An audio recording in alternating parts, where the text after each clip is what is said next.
Marie-Ève Chéné de Kapuskasing en Ontario semble être en bonne santé, mais ce n'est pas le cas. Ses reins ne fonctionnent plus. L'ex-athlète canadienne en son hauteur est atteinte du syndrome hémolytique et urémique atypique. Pour elle, ce fut tout un choc d'apprendre qu'elle devait abandonner son rêve olympique. C'est sûr que ça a basculé ma vie complètement. C'est sûr que les sports, j'ai totalement arrêté de faire quoi que ce soit. Physiquement, je ne peux plus laver mes cheveux, je ne peux plus marcher. Mais ça a été petit peu par petit peu, j'ai regagné ma force. C'est avec cette machine que Marie-Ève peut rester en vie. La dialyse est un processus qui remplace le rein malade en filtrant le sang à travers un rein artificiel. Chaque soir, elle doit se brancher à la machine le temps de passer sa nuit de sommeil. Quelque chose qui lui apporte plusieurs avantages. Donc les gens sur la dialyse, d'habitude, vont aller se dialyse 3 fois semaine, 4 heures chaque. Et puis, c'est ça que je faisais avant aussi, mais je trouvais vraiment que ça m'épuisait trop. Donc ça enlevait toute l'eau trop vite, ça enlevait tous les électrolytes trop vite. Puis je voyais un gros changement aussi dans mon corps. Pour le néphrologue Pierre-Antoine Brown de l'hôpital Riverside à Ottawa, la dialyse n'est pas un traitement, mais bien un moyen de garder les patients en vie. La maladie rénale, c'est une maladie qui est difficile parce que c'est un petit peu insidieux. Donc, ça a tendance en général à être très asymptomatique. Les patients n'ont pas de symptômes, on ne le sait pas. Donc, en général, on recommande aux médecins de famille de faire du dépistage, c'est-à-dire des tests de sang et des analyses d'urine. L'insuffisance rénale provoque chez les patients une contamination du sang.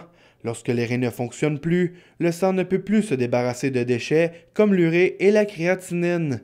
Mais la dialyse ne fait pas seulement que filtrer le sang, elle évacue également le liquide du corps en trop. Lors d'un traitement, une personne sur la dialyse nocturne peut perdre près de 5 livres dans la nuit. L'eau, à place de perdre de 5 à 10 livres en 4 heures, je perds peut-être d'habitude à peu près 4 à 6 livres d'eau, mais durant toutes 9 heures. C'est certain que c'est plus facile sur le corps aussi. En 2011, Marie-Ève Chéné a fondé son propre organisme Alive to Strive. La fondation a donné un second souffle à la vie de la jeune femme. Elle permet à des personnes atteintes de la maladie de rester en bonne forme physique. C'est un organisme qui me tient super à cœur. Qu'est-ce qu'on fait, c'est qu'on donne des bourses d'entraînement de perte de poids pour les gens sur la dialyse ou qui ont moins de 30% de fonction rénale. Je savais que j'allais avoir une opération.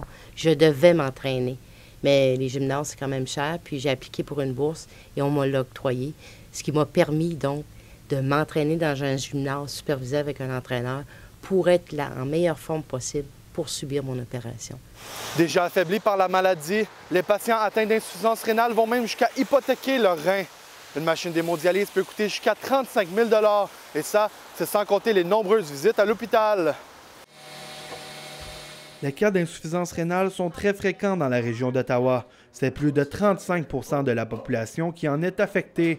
Dans le cas de Marie-Ève, une greffe de rein lui coûterait près de 500 000 $ en médicaments chaque année à cause de sa maladie. Jocelyn Filion de Hawkesbury, lui, est plus chanceux. Il sera bientôt sur la liste de receveurs compatibles. Le don d'organes, c'est un don de vie.